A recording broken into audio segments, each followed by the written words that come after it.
Fala pessoal, mais uma segunda-feira, mais um episódio aqui do Pindapod e hoje recebendo um amigo, uma pessoa querida, o Jonas Carneiro.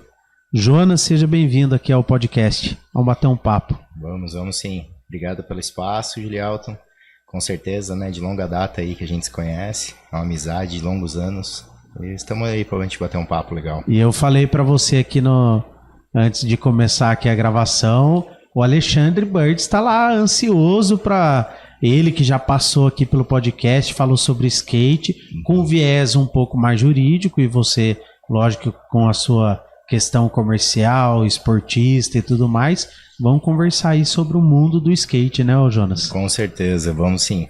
Ô Jonas, você vem recentemente de uma viagem para os Estados Unidos. Vamos começar aí logo do mais próximo do evento que você participou. Do mais próximo? Conta um pouquinho pra gente aí do evento lá, como é que foi? Legal.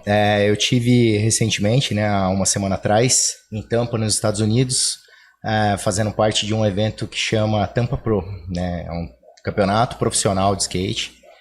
E no decorrer dos anos foi inserido nessa competição um evento para as pessoas que trabalham na indústria do skate. Então, eu acredito que eu venho acompanhando esse campeonato da indústria há uns 3, 4 anos, e esse ano eu consegui estar lá participando. Como eu venho, né, desse mercado do skate, não só, né, com essa filosofia de vida que eu venho carregando desde a minha adolescência, desde a minha infância, então, conseguindo hoje também ser o meu trabalho, né, o meu ganha-pão, o meu sustento, e fui até lá para poder participar desse evento que é assim muito particular em relação à cena mundial do skate, porque participam assim chefes de delegações de seleções de países, né, relacionados ao skate, pessoas que são donas de empresas, e eu que fui lá participar também trabalhando, né, com marcas de skate. Foi bem legal, assim, uma experiência única, encontrando, né, com o nosso amigo Alexandre Birds. Ele até postou no Stories lá, sempre tem alguém de Pinda, né? Sempre é impressionante, onde você for tem alguém de Pinda. Então, e você encontrou, mas ele estava participando também ou não? Na verdade, o Alexandre Birds, né, ele é a parte jurídica, né, da Confederação Brasileira de Skate. Uhum. E ele mora Aí ele em Orlando. não pode competir. Na verdade, se ele quisesse, ele poderia competir. Né? Entendi. Mas hoje eu acredito que ele também está nessa parte mais, assim, dos bastidores do skate. Uhum. Então, é gostoso a gente estar falando sobre ele, porque além dele ser uma grande referência para mim no skate, através de todo esse tempo, desde a minha infância, no skate de Pindamonhangaba, hoje, né, ele também é essa referência dentro do cenário do skate brasileiro, representando a parte jurídica da CBSK, que é a Confederação Brasileira de Skate. Uhum. E mundialmente você tem uma pessoa que era referência na sua adolescência, você pegar e ir para um campeonato em outro país e encontrar essa pessoa, né? A realização. E quando eu conversei com ele aqui no podcast, ele falava justamente sobre a questão dele hoje no trabalho dele, como o jurídico lá da Confederação Brasileira, e também como advogado trabalhando com a questão de estrangeiros, regularização e documentação, ele encontrar ídolos da infância dele, né? Exato. Você acaba vivendo isso também, né? Eu lembro que você chegou a comentar numa outra oportunidade comigo, de uma vez que você chegou para uma empresa e encontrou, né? Conta um pouquinho disso daí. Não, bem legal. Nesse contexto, né, desse campeonato, o Birds, como hoje ele reside, né, nos Estados Unidos, então ele também começou a ter um contato muito maior com essas pessoas que são ícones para nós desde, né, de sempre, através de vídeos de skate, revistas, porque os Estados Unidos, particularmente na Califórnia, onde surgiu o skate nos anos 70, é o berço, né, sendo o berço do skate, tem os nossos ícones, a maioria deles residem lá. Então, quando o Alexandre Birds ainda morava na Califórnia, ele começou a ter um contato muito mais próximo, né, com muitos dos nossos ídolos. E um deles, a gente até tirou uma foto, que eu até postei no meu stories, assim, que foi interessante, que teve assim, uma repercussão bem legal, de que eu consegui, numa foto, juntar um ídolo do skate, que eu sempre vi através de revistas e vídeos, com um cara que é referência para mim na minha amizade. né, como um amigo pessoal. Eu vi essa foto, vocês três. Que sempre foi uma referência no skate, né? Ray Barber e Alexandre Birds. Legal. E você estava comentando que na casa em que você ficou durante o evento, você ficou junto com... Me fugiu o nome agora. O Pedro Quintas, que ele participou das últimas Olimpíadas em Tóquio. Então, e hoje, com essa difusão do skate, né, que virou um esporte olímpico, ele é muito mais aceito na sociedade, né, Jonas? Exato. Porque a gente é mais ou menos aí da mesma idade, lá dos anos 80, né? Eu acho que é 70 e alguma coisinha, 80 e... Nada, eu sou de dezembro de 80. De 80, então. Estamos bem próximo. Tá bem próximo, Bem próximo, que eu sou de 83. Estamos aí revelando as idades aí. Exato. No podcast. Mas a gente que é dessa época, a gente lembra que as pessoas olhavam os skatistas, andou com roupa larga, bermuda caindo um pouco mais, camiseta larga, bonezinho, aba reta, não sei o quê. Era tudo marginalizado, né? Ou usava droga, ou não presta, não anda com esse rapaz aí não, né? Era mais ou menos assim, pelo menos naquela época. Mas hoje em dia, você vê ainda esse tipo de preconceito nas pessoas, ou por ter se transformado num esporte olímpico recentemente, né? A gente também não está há muito tempo reconhecido profissionalmente a questão do skatista, mas você vê que ainda sofre esse tipo de preconceito, de marginalização, ou Jonas? Sim, mas muito menos. Então eu gostaria até de estar fazendo aqui uma linha do tempo com você, porque a gente meio que revelou aqui as nossas idades. Né? Vamos falar de tempo, né? Vamos lá. Então, em relação a anos 80, né? Eu ganhei meu primeiro skate no Natal de 1989, porque eu sempre morei, nessa época, né? Eu morava com meus avós, né? Dr. Paulo de Andrade, Dona Terezinha, aqui atrás do Estranado São José, na José Benedito Salgado. Então, é uma rua sem saída, e são duas ruas sem saídas, na verdade, né? Que são paralelas. E na rua ao lado, tinha já algumas pessoas que andavam de skate nessa época, né? Então, ali finalzinho dos anos 80 para 90, tinha uma rampa, que era do Thiago Leite, que morava bem na esquina ali dessa rua. Então eu me lembro muito bem que, assim, desde muito pequeno, eu sentava para ficar vendo eles andarem de skate. Então aquilo lá já, sabe, me brilhava os olhos desde muito cedo, antes de eu ganhar meu primeiro skate. Então ali eu comecei a ter as minhas primeiras referências, né, dentro do skate. Que até então é exatamente isso que a gente está falando em relação não era um esporte, né? Era uma brincadeira que ela realmente era marginalizada, porque dava a entender que eram pessoas mal vistas da sociedade, principalmente pelas músicas que escutavam e também pelas roupas que vestiam, o skatista sempre foi diferente. Então, nesse momento... Fugia do padrão, Fugia do padrão, acho que essa é a palavra correta, né? O skatista, ele sempre, e até hoje, foge do padrão. Mas aí, nessa época, que aí eu comecei a ter essas primeiras referências, já com 10, 11, 12 anos, que aí eu vim estudar aqui no Externato São José, eu me lembro muito bem que acho que por volta de 13, 14 anos, que já existia a loja da Rockmania, que foi assim uma loja, acho que acompanhou aí a adolescência de muitas pessoas, né, da nossa época, né, porque ela tinha essa pegada, vamos dizer, rock, e junto com vendendo as peças de skate, né? E até mandar um abraço aqui pro Mauro, né? O Mauro Rockmania, que é uma pessoa que eu tenho aí um carinho muito grande, mas que eu me lembro muito bem de eu ter comprado uma calça naquela época, eu criança, né? Praticamente ali um pré-adolescente, comprando uma calça tamanho 50. Porque no Externato de São José a gente só usava, tinha que usar uniforme, ou uma calça, ou uma camiseta cinza e uma calça vinho. Aí tinha a bendita calça número 50, que aí eu comprei. Que era a cor que podia usar. E que era a cor que podia usar na Mas escola. o modelo que ficou meio mal aceito. Não, muito diferente. E aquilo que a gente falou, totalmente fora do padrão. Então eu me lembro bem que, assim, até quando ia frequentar a casa de alguns amigos, né? Que você via que os pais já olhavam até de cara torta. Nossa, da onde que está surgindo, né? É filho de quem? Aí, Pinda tem muito isso, né? A gente sempre teve, né? É filho de quem esse aí? Aí quando falava até aceitava um pouco, né? Mas até então, né, falava, nossa senhora, que coisa estranha isso aí, né? Mas através dos tempos, né, a gente vê a transformação primeiro de uma brincadeira, né? Depois de um contexto totalmente fora do comum para até virar um esporte olímpico. Então, nessa linha do tempo, final dos anos 80, aí entra nos anos 90, que aí sim, vamos dizer que o skate no Brasil teve uma difusão muito maior. Eu me lembro muito bem que, assim, nessa fase final dos anos 80 para 90, teve aquela questão também do Plano Collor, né? Que daí, antes do Plano Collor, o skate estava numa ascensão muito grande no país, só que daí veio o Plano Collor que começou, né, a bloquear as contas e tudo mais, a indústria do skate sofreu uma baixa muito grande.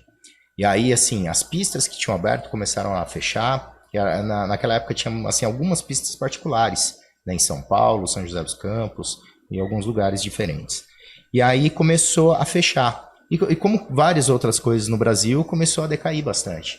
Só que aí, no final desses anos 90, começou a ressurgir, certo? Com eventos de skate, né? Foi criada no final dos anos 80, daí eu acho que foi essa meio que anos 90, a transformação da UBS, que era, vamos dizer, o órgão do skate brasileiro, para a CBSK, né? Que hoje, né, até o Alexandre Burdes, o nosso amigo Burdes, faz parte.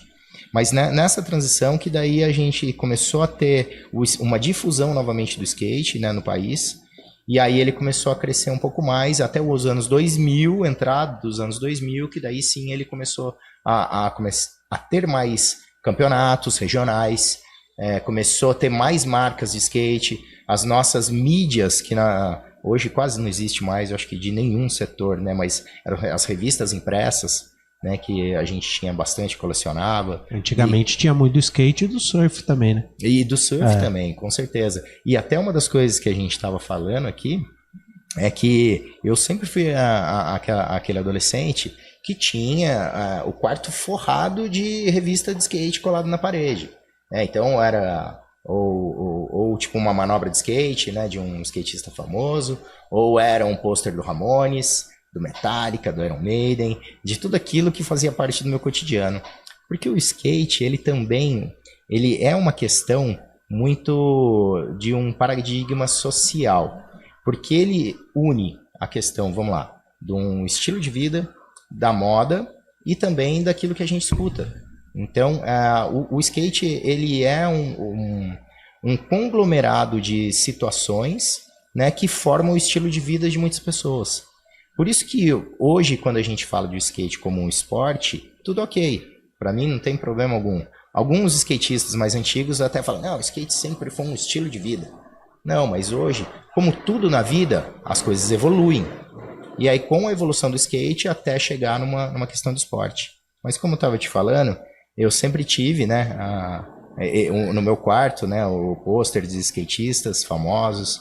E quando eu comecei a trabalhar com skate, eu tive a oportunidade de trabalhar numa empresa de uma pessoa, de um skatista famoso nos anos 90, e a gente se conheceu através do antigo trabalho que eu tinha aqui na Eclipse. Ele veio fazer uma apresentação aqui na cidade. Aí, que também era outra loja tradicional de roupa. Com certeza, e até hoje, né? Até hoje ela é uma loja tradicional. Mandar um abraço aqui pro Carlinhos também, que é meu amigo, uma pessoa que eu tenho um carinho enorme, que me ajudou muito na minha trajetória sempre de vida. Encontro ele pegando o filho dele lá na escola. Na escola, e a gente, e eu também. Lá. E né, os nossos, né? Os nossos filhos estudam ali no Externato São José, né? Que não, hoje na verdade... tá lá no Aprendiz. Verdade, que o seu é no Aprendiz, isso. Na verdade, a filha dele, né, que estuda aqui no Bom Jesus. Que e a sua menina. E a minha menina também. Mas nessa, eu trabalhando, eu fui encontrar com essa pessoa que é o skatista, o Robson Reco. E aí foi legal porque ele pegou... Jonas, pô, que legal te ver aqui, você está trabalhando aqui também. Cara, conhece a empresa? Não. Aí ele me pegou, me apresentou desde a moça que oferecia café até o presidente da empresa, falando que, olha, esse aqui é o Jonas, é skatista também, tá trabalhando com a gente, meu amigo pessoal, e hoje trabalha aqui na empresa. Então eu olhava aquilo, né, e falava, caramba, né, cara, pô, o cara tava... Um cara que tava num pôster no seu quarto ali, era uma referência para você, depois te apresentando o trabalho. Exato, e a gente trabalha junto até hoje. Até hoje? Até hoje a gente trabalha Legal. Ô Jonas, mas essa questão de estilo de vida, existe pessoa também que vai tratar o skate como esporte mesmo. Exato. Às vezes no dia a dia, Hoje, no sim. trabalho dele, ele não tem o estilo de vida de roupa, assim como tem o pessoal do sertanejo. Tem gente que do sertanejo adota como estilo de vida, vai andar de bota, de cinto com fivela, com chapéu, andar de caminhonete o dia inteiro, seja onde for, e às vezes nem mora no campo. Exato. Né? Mas é um estilo de vida que a pessoa adota. Hoje no skate também tem isso.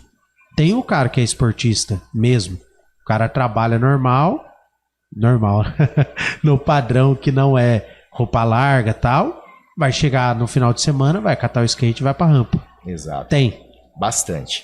E isso é legal esse ponto que você tocou, porque aí entra muito no que eu vivo no dia a dia do meu trabalho também, que é relacionado ao skate, né? Então eu sou muito privilegiado, né, de ter vivido assim uma boa parte, quase toda a minha vida, né, dedicada ali ao skate, e hoje também poder trabalhar, né, com skate, porque eu tenho uma empresa de representação comercial e eu trabalho representando algumas marcas do nosso mercado, vendendo essas marcas, né, para as lojas da nossa região.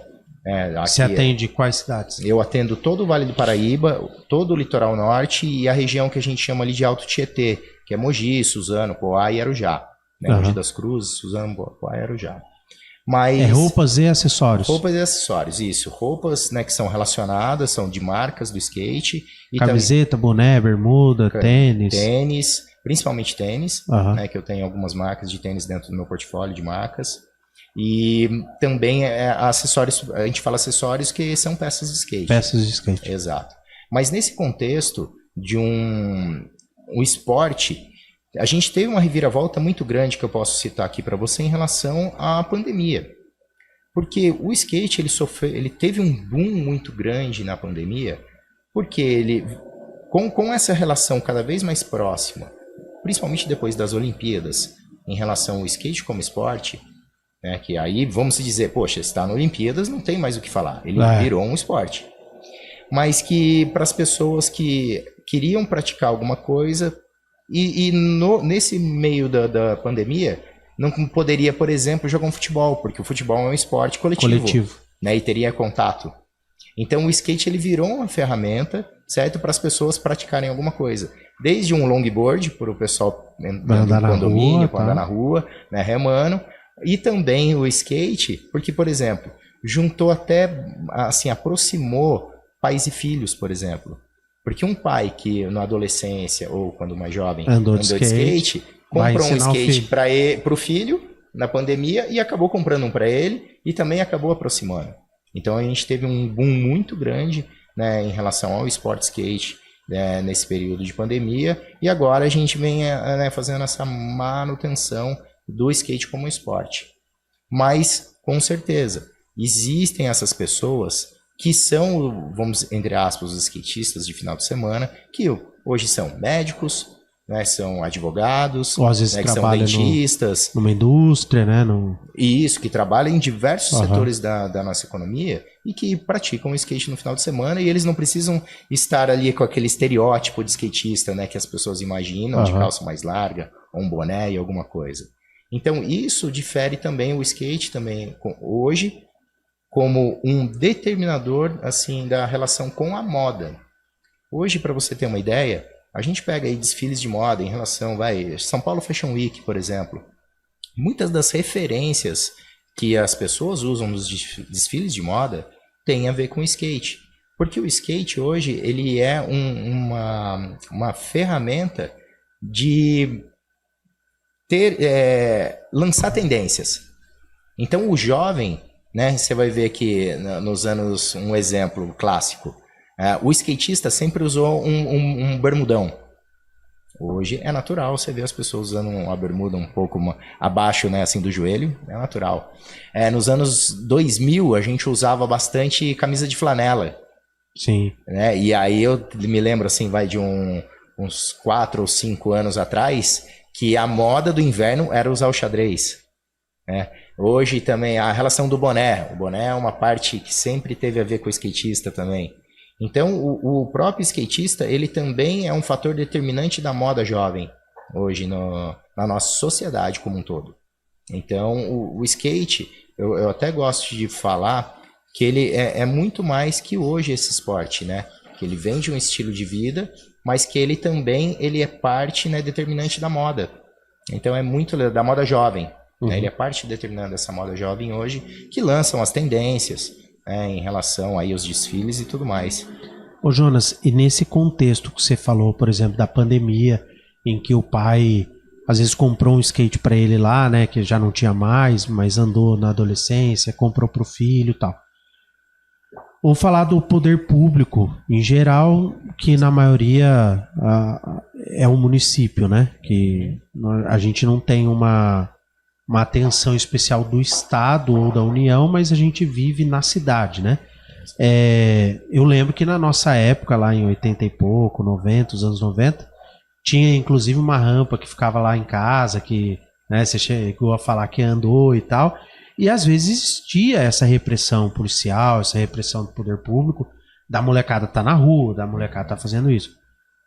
Hoje eu vejo, né, é simples, não é difícil de se notar, que a prefeitura tem um incentivo também à prática do esporte, porque a gente tem uma pista ali no Campus Maia, a gente tem a pista no Zito, a gente tem uma pista no João do Pulo.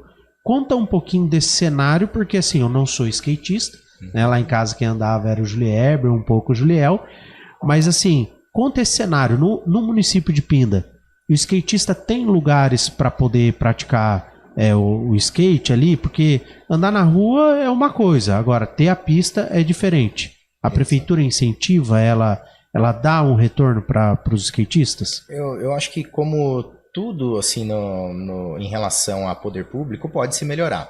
Mas também a gente não pode negar que Pindamonhangaba hoje conta com 3 a 4 pistas de skate. A gente tem a pista do Centro Esportivo do Zito, a gente tem a pista do Centro Esportivo do João do Pulo, a gente tem a pista do Campus Maia. E tem o Cidade Jardim também, e tem né? também no Cidade Jardim.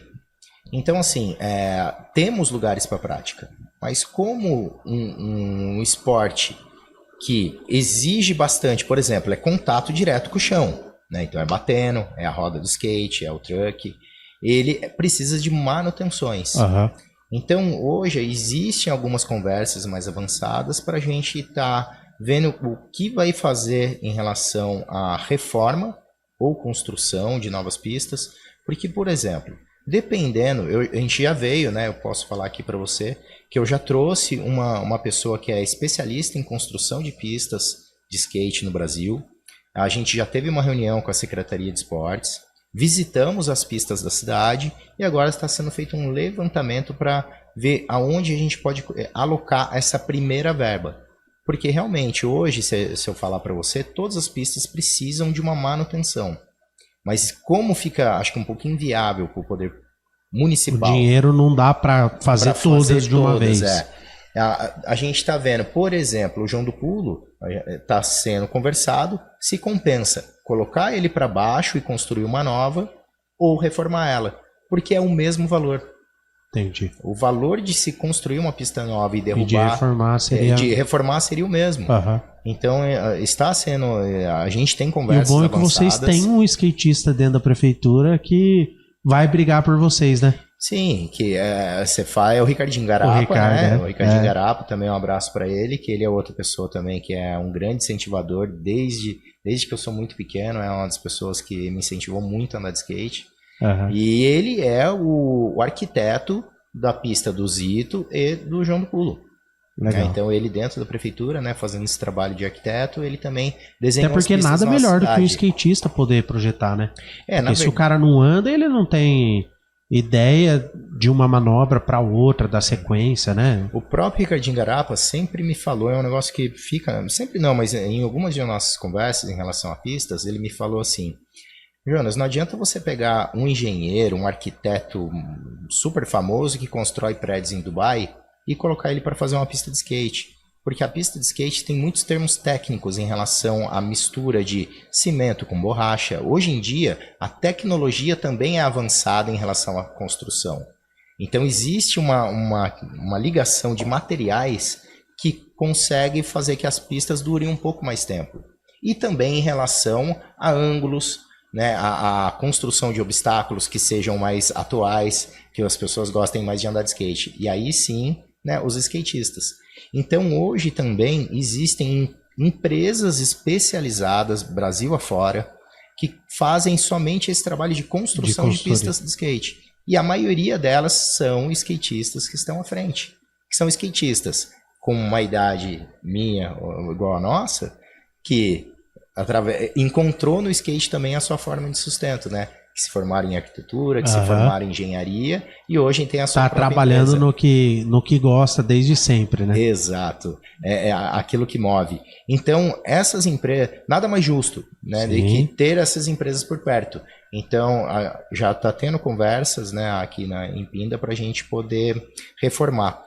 Uma das coisas que eu não posso deixar de falar também é que em relação à Pinda, a gente tem escolinhas de skate, tem escolinha no Zito, tem escolinha no João do Pulo, até o professor Anderson do Geleia, que é um skatista também da cidade, que dá aula, que é uma pessoa do meio, se formou em educação física e trabalha, né, com skate também. Legal. Então é muito importante eu falar aqui para vocês essa relação do skate como esporte, porque o esporte, eu que venho do esporte desde muito cedo, né? Eu sou da época do Zé Mauro, né? Lá no João do Pulo, né? Um abraço pro Zé Mauro também, que, nossa, é uma pessoa que eu tenho um carinho muito grande, é meu professor do coração, porque dentro do centro esportivo do João do Pulo, né? Eu aprendi a jogar handball com a preta, eu fazia corrida com o Zé Mauro, né, jogava futebol também ali no campo com o pessoalzinho da Alcan, ou aqui na Ferroviária também.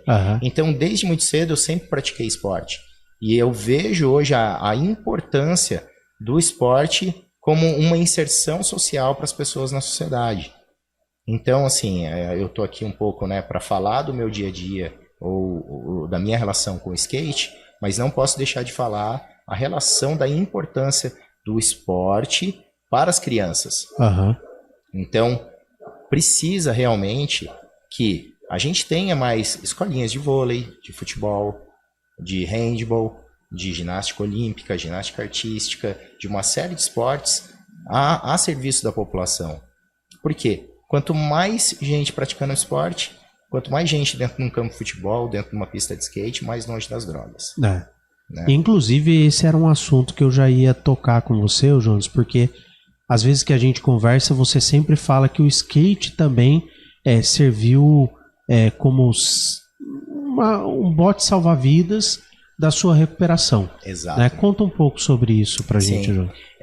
E para mim é muito bom estar podendo usar o seu espaço aqui do Pinapod para estar falando sobre isso também, porque eu tenho uma passagem da minha vida que é assim, eu venho de uma criança apaixonada por skate, né, que vamos dizer, até os 16, 17 anos. Que praticava esporte, como você disse agora há pouco. Exato, que praticava muito esporte, mas assim, que viveu o skate intensamente na vida. Por exemplo, né, através do skate eu conheci pessoas assim, de diversas cidades aqui da região, porque a gente tinha as competições locais em São José dos Campos, em Taubaté, em Caçapava, e com isso eu fui criando também um círculo de amizades, né, cada vez maior. Então o skate me levou, né, para lugares e conhecer pessoas e outros círculos de pessoas de amizade. Mas nesse meio tempo, né, o que acontece? Eu, de um adolescente que praticava skate e que tinha o skate como essa filosofia de vida, eu tinha esse sonho, sempre o meu sonho era ser um skatista profissional. Certo? Então eu me dedicava para isso.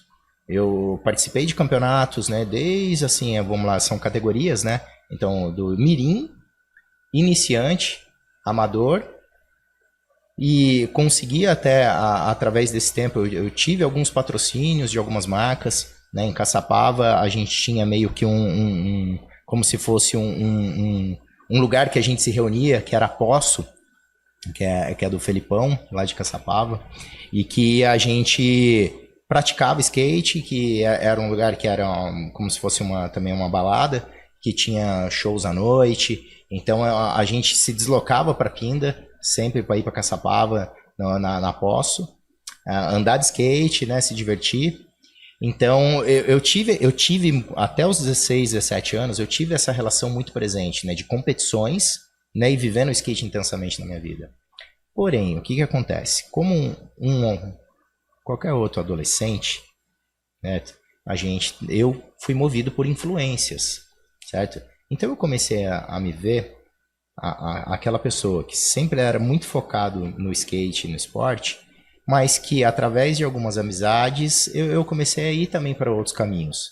E eu falo para você em relação a um mundo relacionado às drogas.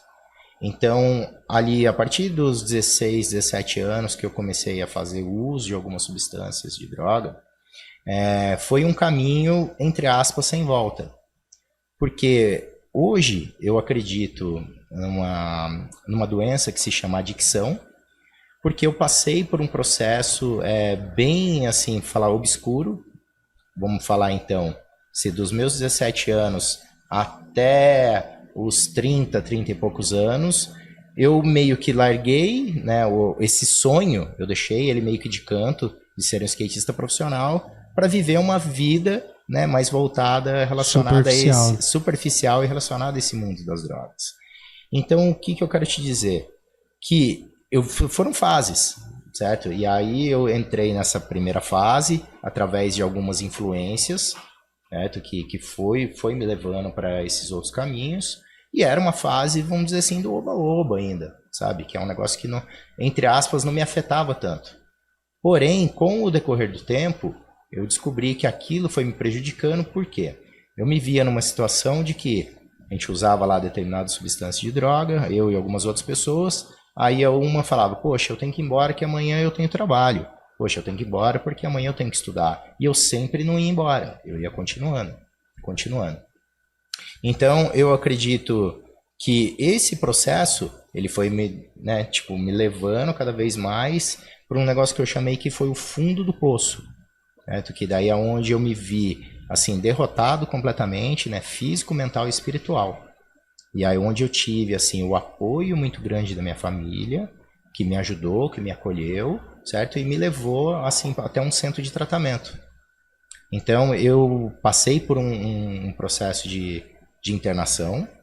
Nesse processo de internação, eu vim descobrir que eu sou portador de uma doença que eu acredito ter, que se chama adicção.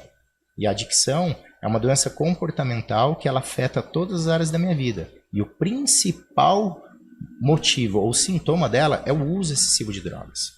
É o principal, ele não é o único motivo.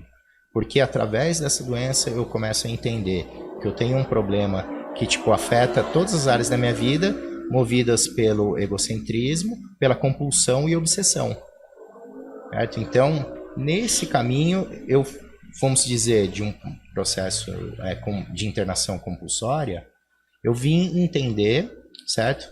Tanto que hoje eu posso falar aqui para vocês, né, que depois de 14 anos, 4 meses e 17 dias, né, eu tô livre de qualquer substância que afete o meu humor, inclusive maconha e álcool.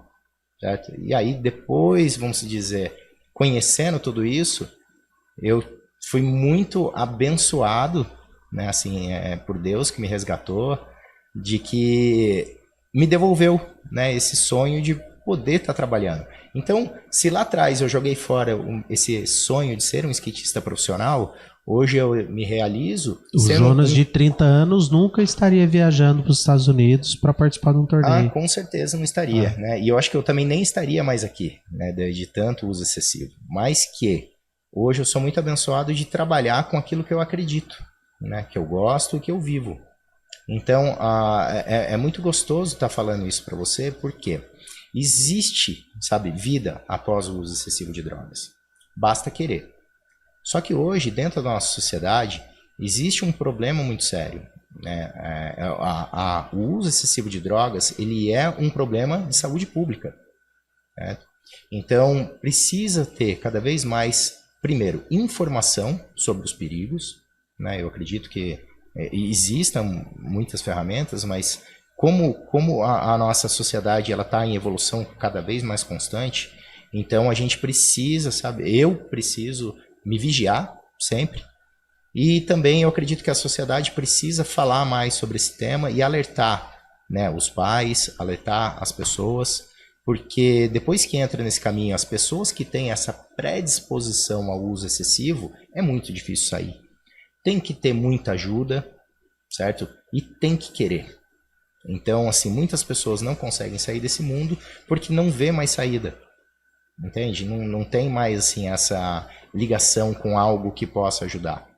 E eu, graças a Deus, né, cara, a minha família que me ajudou muito, aos meus amigos, né, que quem sempre foi meu amigo de verdade ali, sempre esteve do meu lado. Então, eu encontrei, né, esse caminho de luz, né, referente à recuperação, dentro do programa de Narcóticos Anônimos, e que é um programa que eu sigo até hoje, eu frequento. É um programa que se você se descuidar, vai embora os 14 anos, né, Jonas? Exato. Tanto que a gente fala assim, é só por hoje.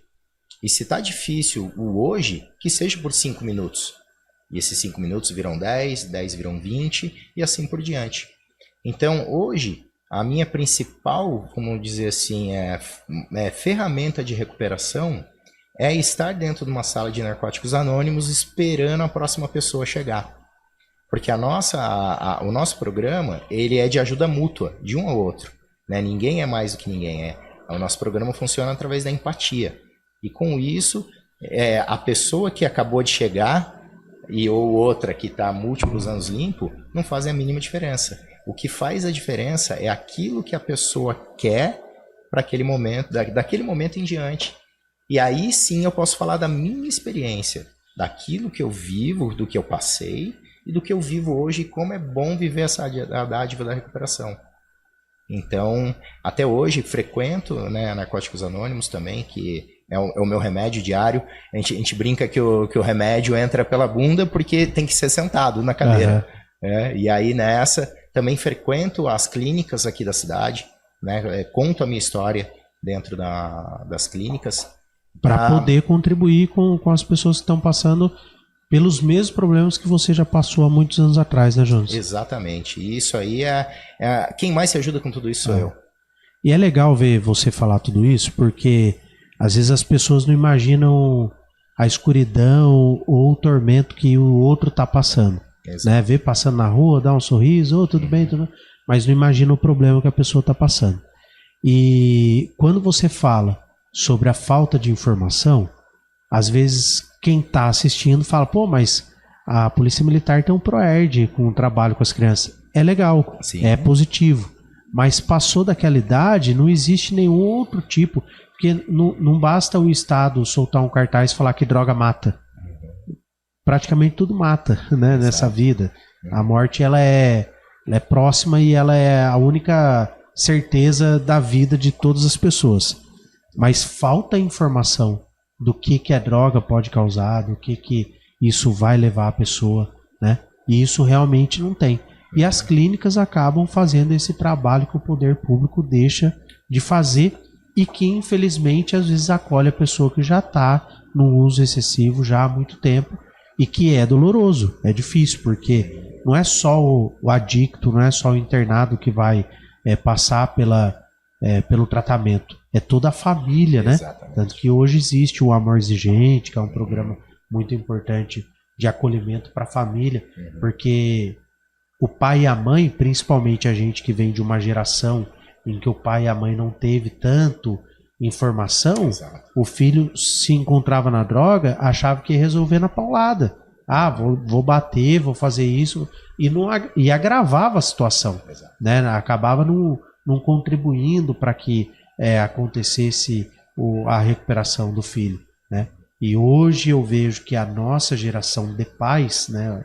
Naquela época nós éramos filhos, hoje a gente como pais, a gente consegue estabelecer um diálogo muito melhor com os filhos e consegue identificar sinais.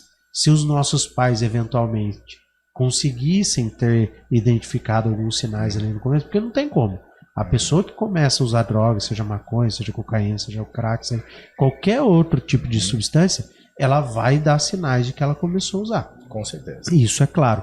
É cheiro, é roupa, é comportamento, é uma série de situações. E aí fica para as clínicas e para as pessoas que já passaram por esse problema, esse encargo. Então, sim, eu queria dar parabéns para você de você se dispor a falar sobre isso, porque é algo que não é fácil, é particular, é uma experiência sua, enquanto ser humano, enquanto pai, enquanto filho, enquanto irmão, enquanto neto, que não é fácil, né? A pessoa dar a cara a tapa e falar abertamente sobre essas questões. Parabéns mesmo, João, legal. Não, mas é muito bom, né? Como eu te disse, eu acredito que quanto mais pessoas, né, tiverem acesso, não só à minha história, mas de outras pessoas também que vêm dando certo, né, perante a sociedade, né, em viver em sociedade, né, em ser um membro produtivo na sociedade, é cada vez melhor. Porque, como eu te disse, eu acho que assim, é informação. Minha mãe, que sempre foi da área da saúde, né, ela sempre pregou assim, uma ideia de que é muito melhor a gente trabalhar com a prevenção do que depois ficar tratando as doenças. Claro. E a adicção também, né? Porque ela também ela vai se desenvolvendo, né, através das características que você até colocou aqui também, mas que se a gente tem mais programas, né, do poder público em relação aos perigos, eu acredito que cada vez menos pessoas possam entrar. A gente aqui na região, né, não vou falar, eu ia falar Pinda, mas na nossa região, a gente também tem um programa que se chama Coalizão. A Coalizão, ela na verdade é uma frente antidroga que junta polícia militar, prefeitura, bombeiros, né, uma frente da sociedade antidroga que também para estabelecer um diálogo, né, com famílias, através de palestras, através de simpósios, né, congressos. Então é um negócio muito bacana, né, que minha mãe fazia parte aqui era dos braços aqui de Pinda. Então, através da minha recuperação, né, minha mãe também começou a entrar assim, e poder ajudar outras pessoas. Então é uma lição muito bacana de que, né, eu perdi minha mãe, né, há pouco tempo, mas de que foi uma sensação de missão cumprida. Porque ela foi a pessoa que mais... E ajudou muita gente. Ajudou muita gente, né? Mas também ela foi a pessoa que mais lutou comigo nesse período que eu tive, né, no lado escuro. Então, hoje é gostoso eu poder estar falando isso também, porque ela partiu em paz, né? Ela realmente cumpriu a missão dela. Venceu. Isso. Ô Jonas, inclusive você falava aqui nos bastidores sobre um skatista que escreveu um livro, inclusive, está escrevendo, né? Uhum. E que teve problema também, enfrentou, né, a adicção dele e escreveu um livro, né? Então, e para você ver, né? Assim, foi uma pessoa, um skatista de São Paulo, e ele encontrou a recuperação, né? Assim, em São Paulo, Cracolândia e tudo mais, mas através de uma pessoa que um dia chegou na Cracolândia com um skate na mão, certo? E aí ele também, deu um choque de realidade nele. Ele falou, vou parar com isso, certo? E através de uma decisão. No skate. Sim, através de uma decisão. Isso que eu acho que é muito importante sempre falar, né? Uma decisão, ela vem de uma ação. Então, independente do que for na vida, se a gente toma uma decisão, de estudar, de trabalhar, de se casar, de qualquer coisa, precede de uma ação, certo? Então, nessa, ele decidiu que realmente hoje vai ser, né, um ponto de virada, e ele voltou a andar de skate e escreveu um livro que hoje também ele tá tendo bastante sucesso. Que legal. Ô Jonas, faltou alguma coisa que a gente falar do skate? Só pra gente não deixar um apanhado. Você tinha me falado do quadro olímpico lá, das medalhas, você quer dar uma palavrinha só pra gente... Na verdade, assim, né, fazer uma relação, né, da importância, né, como eu falei muito assim em relação do esporte, mas que o skate funcionando como uma ferramenta de inserção social, certo? Dá para utilizar mesmo muita coisa, porque o skatista tem muito aquela relação, por exemplo, da amizade, sabe? Para fazer essa relação com as Olimpíadas, nas Olimpíadas de Tóquio, o skate ele foi meio que uma atração dentro de todos os esportes, porque o skatista, quando está numa competição, ele não fica torcendo por outro skatista cair. Ele torce e ele vibra quando o skatista acerta a manobra. Uhum. E aí, aquilo lá, até para os comentaristas das redes mais tradicionais aí, ficou um negócio, fala, caramba, mas se o cara errasse aquela manobra, ele ia ganhar, mas o cara acertou e o cara que está em segundo comemorou. Mas isso é uma identidade do nosso estilo de vida, que hoje pode ser chamado esporte, mas que através dessa inserção social, a gente consegue colocar para a sociedade de que o skate é amizade, é respeito, é união, entende? Então, dentro de tudo isso, a gente formou um lifestyle, né, um estilo de vida, e que hoje, né, tipo, pode ser difundido aí de várias outras formas, inclusive como esporte. Para você ter uma ideia, né, se a gente pegar as últimas Olimpíadas, né, de 2016, num quadro de medalhas que o Brasil teve 19 medalhas no quadro geral, a gente vem para as Olimpíadas de Tóquio, onde o Brasil teve 21 medalhas. E o Brasil teve 3 medalhas, né, relacionadas ao skate, e uma do surf. Então vamos dizer que os esportes surf e skate, que são esportes, entre aspas, não convencionais, né, também fizeram o Brasil subir bastante aí no quadro de medalhas. Uhum. Entende? Então hoje, eu puxando mais para o lado do skate, que eu tenho mais conhecimento, através de um trabalho bem legal que o Alexandre Birds faz parte dentro da Confederação Brasileira, de um trabalho mais voltado a ter essa atenção para a gente formar um time forte para essas próximas Olimpíadas, que vão ser esse ano agora em Paris. Legal, bacana. Então vamos aguardar aí, né, que espero que tenha aqui também skatistas da nossa região, porque na última a gente teve, né, Luiz Francisco, skatista de Lorena. Você falou que inclusive estava nos Estados Unidos agora. Eu estava nos Estados Unidos com ele, né? Ele participou do campeonato de Tampa, tanto no Concrete Jam quanto no Street. E no Street ele passou para semifinais. Um evento que tinha mais de 60 skatistas, ele ficou em 11º. Que legal, cara. Luiz Francisco aqui de Lorena, um grande amigo nosso. Eu acompanho ele desde sempre. E eu fiquei também, a gente ficou na casa junto com o Pedro Quintas, né, que ele foi o campeão de um dos eventos. Lá nos Estados Unidos, né, ali em Tampa. Ô, Jones, se a gente ficasse aqui, a gente ainda ia falar muita coisa. Nosso tempo é curto, mas foi um bate-papo muito proveitoso. Exato. A única coisa que não deu para falar, que não vai ser meio apertadinho aqui, é o Jonas, minha lembrança, o Jonas skatista, filho da Miriam, né, Dr. Paulo de Andrade, pessoas queridíssimas, e o Jonas corintiano. Sim. Que foi ver a Gaviões lá no Japão. Foi a única bandeirinha lá, Fiel de Pinda. Fiel Pinda, exato. Tava lá representando, né? Na verdade é aquele negócio, né? Assim, eu brinco bastante com as pessoas de que para conquistar eu tive que ir lá buscar. Né? Então foi uma experiência única, foi a primeira em 2012, né? Foi a primeira vez que eu andei de avião. Então assim, eu já peguei logo uma viagem gigantesca, né? Que na verdade a gente foi até Madrid, Londres, aí para o Japão, né? Para Tóquio. Mas que foi uma experiência também assim inesquecível em relação a poder estar fazendo parte de um momento muito especial, né, para a história do Corinthians, do time que é torce, que eu torço, eu acompanho por muito tempo, né? Também um abraço aqui pro pessoal da Fiel Pinda, que está sempre fazendo, inclusive, né, independente em relação a, vamos falar, torcidas ou times, que também faz um trabalho social.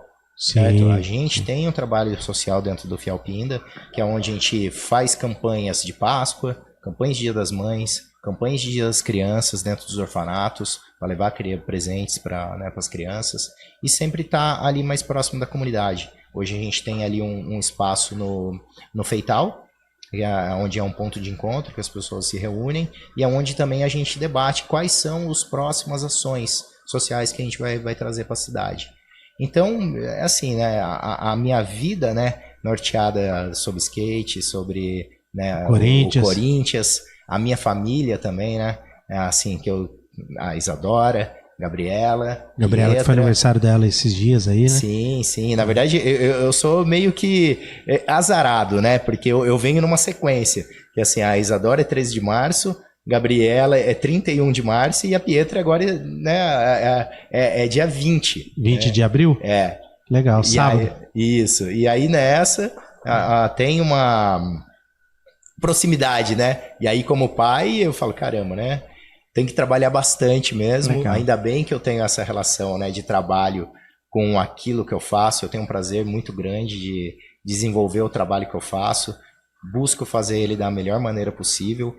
Estudando cada vez mais ferramentas de venda, procurando ser um profissional cada vez melhor dentro da minha área, e buscando também, né, compartilhar com as pessoas o meu processo de recuperação, o meu amor pelo skate, pelo Corinthians, pelos meus amigos, pelas pessoas à minha volta e expressar gratidão aí, né, por tudo aquilo que o universo me proporciona. Isso que é importante. Jonas, obrigado mais uma vez a sua participação. Pinda Pod tá de portas abertas aqui para você. Desculpa pela ausência da Aline. A Aline tá morando em Piracicaba e aí tá difícil conciliar a agenda. Mas tá aqui, ó, Fiel Pinda, quem você quiser trazer do skate, vamos bater um papo aqui numa próxima aqui. Com certeza, eu te agradeço aqui a oportunidade, né? É muito bom ver você aqui também, assim, né, com esse canal aberto para população de Pinda, né? Para os causos, né? Como meu avô sempre falava, né? Para os causos da nossa querida Pindamonhangaba. E tô aqui à disposição e te agradecer mesmo pelo espaço e te dar os parabéns, né? Por todo esse trabalho que você vem fazendo junto com a Aline, que infelizmente não está aqui, mas a Aline também, que é minha amiga de faculdade. Legal. Onde a gente passou ali um bom período dentro da Unital. Inclusive, a gente prestou vestibular junto, né? Não sei se você lembra. Com certeza. Dia do vestibular, prestamos lá e depois fomos no bar do Pereva. É isso mesmo. Isso então a gente tem história para contar, isso que vale. Legal. Jonas, obrigado. E você que acompanhou aí, não perca os próximos episódios aí do Pinda Pod. Valeu, obrigado.